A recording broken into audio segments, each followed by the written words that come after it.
सुबह का समय था। नदी के किनारे बने पुराने बस अड्डे पर हलचल शुरू हो चुकी थी। डीजल की तेज गंध, चाय की केतली से उठती भाप और ट्रकों के ब्रेक की आवाजें, सब कुछ आम था। उसी शोर के बीच पुल के नीचे गीले कंक्रीट के पास एक 13 साल का लड़का बैठा था। उसका नाम था रोहन। रोहन के पास ना स्कूल का बैग था, ना किताबें। बस एक पुराना थैला था जिसमें टूटी हुई तारें, खराब चार्जर और बेकार मशीनों के टुकड़े भरे थे। लोगों के लिए ये कबाड़ था, लेकिन रोहन के लिए खजाना। वो चुपचाप बैठा उन चीजों को उलट पलट रहा था। उसके लिए हर पुर्जा एक कहानी थी, हर टूटी तार एक पजल। रोहन बोलने से ज्यादा देखने और सुनने में यकीन रखता था। जब बस स्टार्ट होती, वो उसकी आवाज से बता देता कि इंजन ठीक है या नहीं। जब बिजली का ट्रांसफार्मर भिनभिनाता तो उसे पता चल जाता कि लोड बढ़ रहा है। रोहन के लिए मशीनें सिर्फ लोहे की चीजें नहीं थीं, वे उससे बात करती थीं। ठीक सामने नदी के उस पार कांच और स्टील से बनी एक ऊंची इमारत खड़ी थी, शहर का सबसे बड़ा निजी बैंक।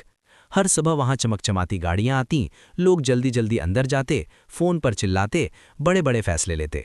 रोहन ने उस इमारत को कई बार देखा था, लेकिन कभी अंदर नहीं गया। गार्ड उसे देखते ही एक ही बात कहते, यहां मत बैठा कर, आगे बढ़। इमारत की पिछली दीवार से सटा एक बड़ा पावर कंट्रोल बॉक्स था। रोहन अक्सर वहीं बैठता, क्योंकि वहां छांव रहती थी और मशीनों की आवाज साफ सुनाई देती थी। उसी दिन दोपहर के वक्त उसे कुछ अजीब लगा। उस बॉक्स की आवाज सामान्य नहीं थी, वो लगातार नहीं चल रही थी, बीच बीच में रुक रही थी। रोहन को अपनी माँ याद आई। वो कभी इसी इमारत में सफाई का काम करती थी। रात की शिफ्ट में वो रोहन को बाहर बैठा रहने देती। वहीं उसने मशीनों की आवाजें पहचानना सीखा था। उसी वक्त अचानक बैंक के अंदर माहौल बिगड़ गया। काउंटर पर बैठे लोग अपनी कुर्सियों से उठने लगे। कंप्यूटर स्क्रीन पर अजीब अजीब मैसेज आने लगे। फोन लगातार बजने लगे। ऊपर की मंजिल से तेज आवाजें आने लगीं। कुछ ही मिनटों में बात साफ हो गई कि बैंक के डिजिटल रिकॉर्ड से 400 करोड़ रुपए गायब हो चुके थे। आईटी स्टाफ भागता हुआ सर्वर रूम की तरफ गया, लॉग्स खंगाले गए, बैकअप्स चेक किए गए।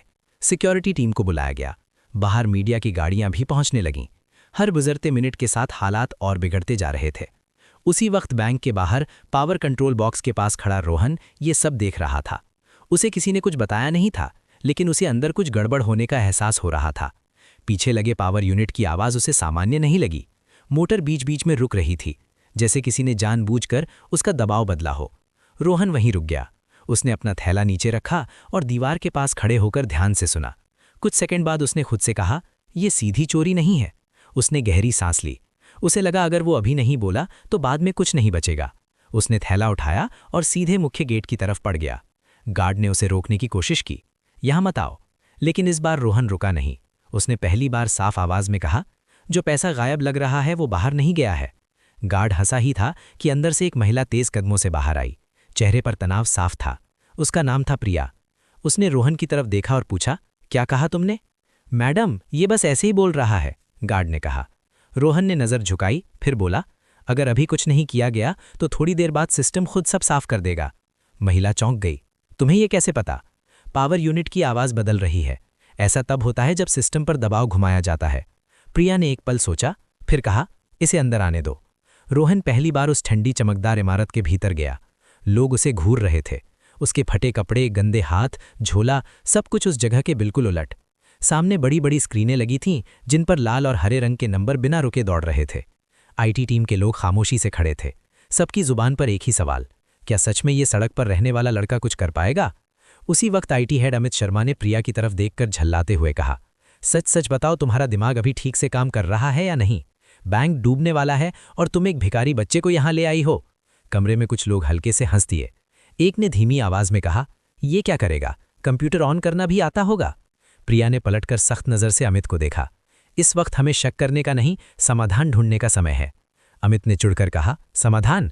यहां हमारे एक्सपर्ट बैठे हैं जिन्हें सिस्टम समझ नहीं आ रहा, और ये लड़का क्या करेगा? कबाड़ उठाएगा? रोहन चुपचाप खड़ा सब सुन रहा था। उसके चेहरे पर ना गुस्सा था, ना डर, बस एक अजीब सी स्थिरता थी। प्रिया ने रोहन की तरफ देखा और बोली, तुम्हें यकीन है कि तुम कुछ कर सकते हो? रोहन ने धीरे से सिर हिलाया। अगर अभी सही जगह देखी गई तो हाँ। अमित ने व्यंग में कहा, और अगर नहीं हुआ तो? बैंक की इज्जत, करोड़ों का नुकसान, इसकी जिम्मेदारी कौन लेगा?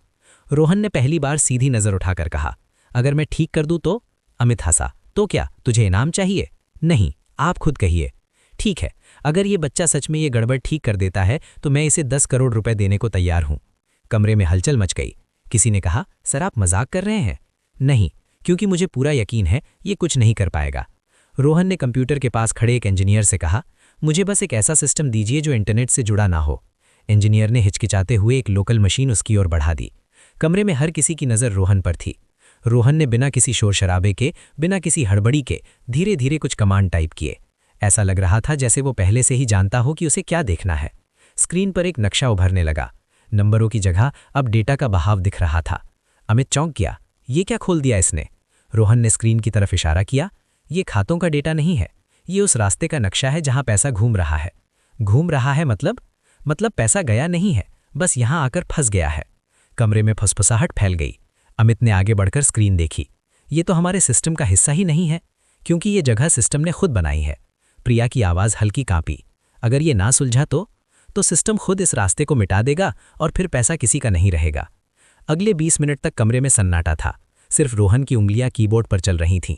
हर कोई सांस रोक कर देख रहा था और फिर एक एक करके नंबर अपनी जगह लौटने लगे। स्क्रीन पर लाल बत्तियां हरी होने लगीं। ट्रांजैक्शन वापस ट्रैक पर आने लगे और जब आखिरी रकम भी सही जगह लौट आई तो अमित कुर्सी पर बैठ गया। ये कैसे कर लिया तुमने? मैंने कुछ नया नहीं किया, बस जो उलझा था उसे सीधा कर दिया। कमरे में कुछ देर तक कोई कुछ नहीं बोला। स्क्रीन पर अब सारे नंबर स्थिर हो चुके थे। अमित ने अपनी कुर्सी से उठकर पानी का ग्लास उठाया। उसके हाथ हल्के कांप रहे थे।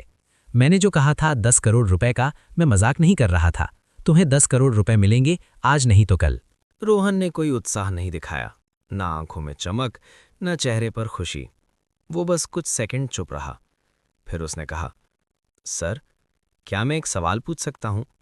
पूछो। अगर मैं ये बच्चा ना होता, अगर मैं सूट पहनकर आता, डिग्री लेकर आता, तब भी क्या आप मुझे इतना ही शक से देखते? कमरे में फिर सन्नाटा छा गया। ये सवाल किसी स्क्रीन पर नहीं था, किसी फाइल में नहीं था, लेकिन सबसे भारी वहीं था। अमित ने कहा, शायद नहीं। तो फिर 10 करोड़ रुपए मेरे लिए नहीं है क्या? तुम कहना क्या चाहते हो? अगर आप सच में कुछ देना चाहते हैं तो ऐसा सिस्टम बनाइए जहां अगली बार किसी बच्चे को अंदर आने के लिए किस्मत नहीं आजमानी पड़े। तुम पैसे नहीं लोगे? पैसे से मेरी जिंदगी थोड़ी आसान हो जाएगी, लेकिन सोच बदली तो बहुतों की बदल जाएगी। अमित कुछ देर तक चुप रहा। फिर उसने गहरी सांस ली। ठीक है, 10 करोड़ रुपए किसी एक अकाउंट में नहीं जाएंगे, एक ट्रस्ट बनेगा, सड़क पर रहने वाले बच्चों के लिए। ट्रेनिंग, पढ़ाई और मशीनों तक पहुंच, बस यही काफी है। रोहन अपना थैला उठाकर दरवाजे की तरफ बढ़ा। प्रिया ने पीछे से कहा, रोहन, अगर कभी मदद चाहिए तो? मदद तब चाहिए होती है जब कोई सुनता नहीं। आज आपने सुना, यही बहुत है। रोहन बाहर निकल रहा था, तभी प्रिया ने उसे फिर आवाज दी, रोहन, रुको। वो रुक गया। प्रिया उसकी तरफ आई। उसकी आंखों में कुछ अलग था, कुछ जाना पहचाना। तुम्हारी माँ का क्या नाम था? प्रिया ने धीरे से पूछा। रोहन चौंका। मीना वर्मा। वो यहीं काम करती थी, रात की शिफ्ट में। प्रिया की आंखों में आंसू आ गए। मुझे पता था, मुझे तुम्हें देखकर ही लगा था। क्या? प्रिया ने गहरी सांस ली। मैं तुम्हारी माँ की छोटी बहन हूं, तुम्हारी मौसी। जब तुम बहुत छोटे थे तब तुम्हारी माँ से मेरी बात हो गई थी। मैंने गुस्से में घर छोड़ दिया था। उसके बाद मुझे पता चला कि वो नहीं रही। रोहन सन्न खड़ा था। वो कुछ बोल नहीं पा रहा था। मैंने तुम्हें ढूंढने की कोशिश की थी रोहन, लेकिन तब तक तुम कहीं खो चुके थे। मैं सोच भी नहीं सकती थी कि तुम इतने करीब हो और मैं तुम्हें पहचान ही नहीं पाई। प्रिया ने आगे बढ़कर रोहन के कंधे पर हाथ रखा। अब तुम अकेले नहीं हो। तुम्हारी माँ चली गई, लेकिन उसकी बहन अब भी है और मैं तुम्हें अब कभी अकेला नहीं छोड़ूंगी। रोहन की आंखों में पहली बार आंसू आए। वो जो बरसों से अकेला था, अचानक उसे लगा कि उसका भी कोई है। कुछ महीने बाद उसी बैंक की दीवार पर एक बड़ा सा बोर्ड लगा था, रोहन ट्रेनिंग सेंटर, हर बच्चे के सपने के लिए। अंदर कई बच्चे बैठे थे। कुछ कंप्यूटर सीख रहे थे, कुछ मशीनें समझ रहे थे, कुछ किताबें पढ़ रहे थे। और सबसे आगे एक लड़का खड़ा था, रोहन। अब उसके कपड़े साफ थे, चेहरे पर मुस्कान थी और उसके साथ खड़ी थी प्रिया, उसकी मौसी, जो अब उसकी संरक्षक थी। अमित भी वहां आया था। उसने रोहन को देखा और मुस्कुराया। कभी कभी सोचता हूं, अगर उस दिन मैंने तुम पर भरोसा नहीं किया होता, रोहन ने कहा, तो शायद मैं अब भी पुल के नीचे बैठा होता, और ये सब बच्चे भी।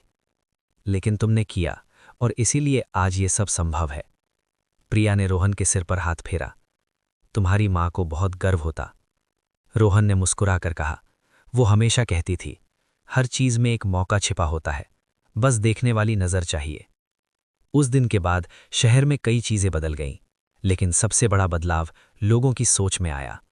अब कोई किसी को उसके कपड़ों से नहीं आंकता था, कोई किसी को उसकी हालत से जज नहीं करता था, क्योंकि सबने देख लिया था कि असली ताकत डिग्री में नहीं, दिमाग में होती है, कि असली हुनर सर्टिफिकेट में नहीं, समझ में होता है, कि असली इंसान वो नहीं जो सबसे ऊपर खड़ा हो, बल्कि वो है जो सबसे नीचे गिरे को उठा सके। और रोहन ने ये सब साबित कर दिया था। एक 13 साल के लड़के ने, जिसे लोगों ने कबाड़ी समझा था, 400 करोड़ रुपए तो बचाए ही, साथ में लाखों बच्चों का भविष्य भी बदल दिया। क्योंकि कभी कभी असली खजाना पैसों में नहीं, बल्कि उस एक मौके में छिपा होता है जो किसी ने किसी को दिया हो।